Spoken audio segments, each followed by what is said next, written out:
What does a website that gets a lot of organic traffic and ranks well in Google actually need to look like? I think there's an impression in some of the marketing community that an SEO friendly website is going to have an older look or an odd feel to it. I think some people imagine websites with huge walls of text all over the place or subheadings everywhere with random keywords inserted that make no sense. But those are really completely unnecessary for today's SEO. In fact, those are older hacks. They don't work and they haven't worked for quite a while. So, an SEO optimized site, what does it look like? It really depends on what you want and need. That's what it's going to look like. There's no template or design that's better for SEO than another. In fact, when it comes to the design of the website, SEO should really be something that's considered and thought about and included in the strategy. It should not, though, be the dominant discussion when it comes to designing a website. There's way other more important roles than just SEO for most websites.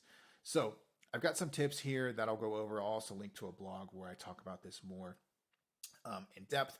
But let's get started by the first thing that an optimized site has. Yes, the key pages on an optimized site are going to have room for text. Content is king in SEO. We need places to put content and do the right on-page SEO for these pages to rank.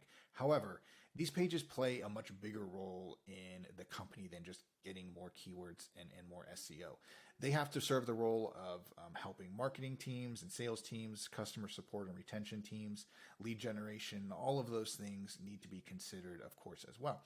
SEO should not be the dominant part of this. It should never overwhelm the website, and it should never take away from the other important purposes the site serves.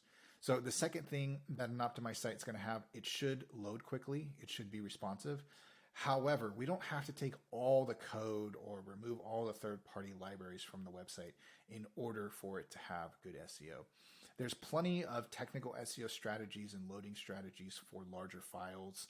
Things like, third-party JavaScript libraries, images, videos, all of those things can still exist on a website and still load quickly and still have good SEO.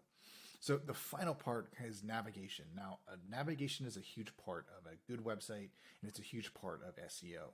So an optimized site is going to have an optimized navigation. It's going to have a navigation that helps search engines crawl the most important pages and understand very quickly what their purpose is and what keywords we want them to rank for.